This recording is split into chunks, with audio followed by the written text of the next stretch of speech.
ये बीते बरस की कहानी है, उन मुद्दों की दास्तान जिनमें सीतापुर पुलिस के किरदार पर लोगों ने सवाल खड़े किए, उन मामलों की रिपोर्ट जिनके किस्से आने वाले समय में भी कहे और सुने जाएंगे। नमस्कार, मैं हूं अरुणेश अवस्थी और आप देखना शुरू कर चुके हैं आई इंडिया। गुजरती सदी की सिल्वर जुबली यानी 2025 की शुरुआत हो चुकी है। शुभकामनाओं के साथ लोग नए साल में पुराने फैसलों पर विचार करके आगे की योजना बना रहे हैं। इसी के चलते हमने यानी आई इंडिया ने सीतापुर पुलिस मुखिया चक्रेश मिश्रा का साक्षात्कार किया, जिसमें हमने आने वाले साल की कार्ययोजना व रणनीतियों के बारे में चर्चा की। अगली कड़ी में हमने उन आंकड़ों को आपके सामने रखा जो वर्ष भर सीतापुर पुलिस ने अपने बेहतर कार्यों से बनाए। अब उन मुद्दों पर भी चर्चा कर लेते हैं जहां पर सीतापुर पुलिस से और बेहतर करने की उम्मीद थी। जी हां, हम बात कर रहे हैं वर्ष 2024 की उन घटनाओं की जिन पर बात करना इसलिए भी जरूरी है ताकि फिर ऐसी वारदात अंजाम न दी जाए। सबसे पहली घटना जो सीतापुर के थाना रामपुर मथुरा इलाके में अंजाम दी गई। बड़ी निर्ममता से बूढ़ी मां के साथ एक शख्स के हंसते खेलते पूरे परिवार को मिटा दिया गया।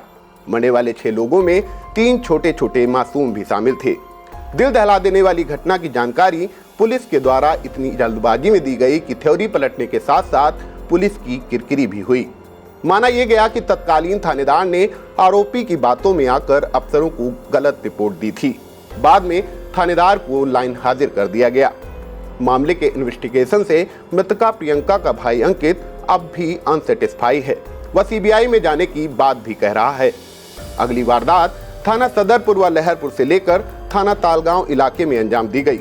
बाहरी जिलों के बेखौफ डकैत 3 थाना इलाकों की सड़कों पर सरेराह एसबीआई का एटीएम उखाड़कर तांडव करते रहे। 50 पुलिस चौकियों का जाल बिछाकर क्राइम कंट्रोल करने का दावा करने वाली पुलिस को भनक तक नहीं लगी। सायरन एसबीआई के मुंबई हेडक्वार्टर में जाकर बजा, जबकि डकैती पुलिस चौकी से महज 100-200 मीटर दूर ही अंजाम दी गई थी। इसके अलावा जिस रास्ते से डकैत गुजरे, बीच में आधा दर्जन पुलिस पिकेट भी पड़ती हैं। अगली घटना खुद पुलिस थाने में घटी। यूपी पुलिस के एक दरोगा की मछेटा थाना परिसर में ही गोली लगने से संदिग्ध मौत हो गई। मृतक एसआई के वायरल लेटर ने, जिसमें तत्कालीन थानेदार समेत 4 पुलिसकर्मियों पर भ्रष्टाचार व मानसिक प्रताड़ना के आरोप थे, हड़कंप मचा दिया। मृतक एसआई का परिवार हत्या की आशंका जताकर न्याय के लिए अड़ गया। हाईकोर्ट के आदेश पर थानेदार समेत 4 आरोपी पुलिसकर्मियों पर मुकदमा दर्ज किया गया, जबकि जांच लखीमपुर एसपी गणेश प्रसाद साहा को सौंपी गई है। अगले मुद्दे के रूप में बात उस घटना की करते हैं जो लखनऊ की सड़क से शुरू होकर लखीमपुर की सड़क तक पहुंची।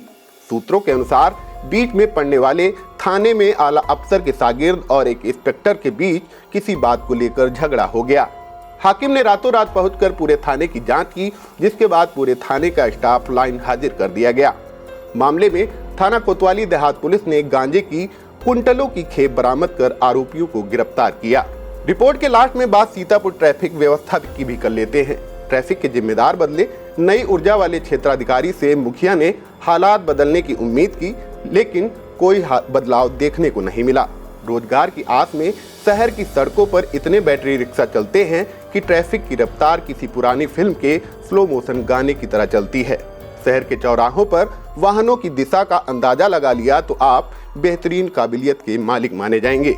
ऐसी तमाम कहानियां हैं, फिर वो पुलिस डिफेंस में लगने वाली सेंध हो या न्याय की आस में अफसरों की चौखट नापते फरियादी, जिनका जिक्र ही नहीं सीतापुर के लोग या उम्मीद भी करते हैं कि 2025 में ऐसा नहीं होगा। नई ऊर्जा, नई उम्मीद से सिर्फ हम आगे बढ़ते जाएंगे। आप इस खबर पर क्या सोचते हैं, हमें कमेंट बॉक्स में जरूर बताएं और देखते रहिए आई इंडिया।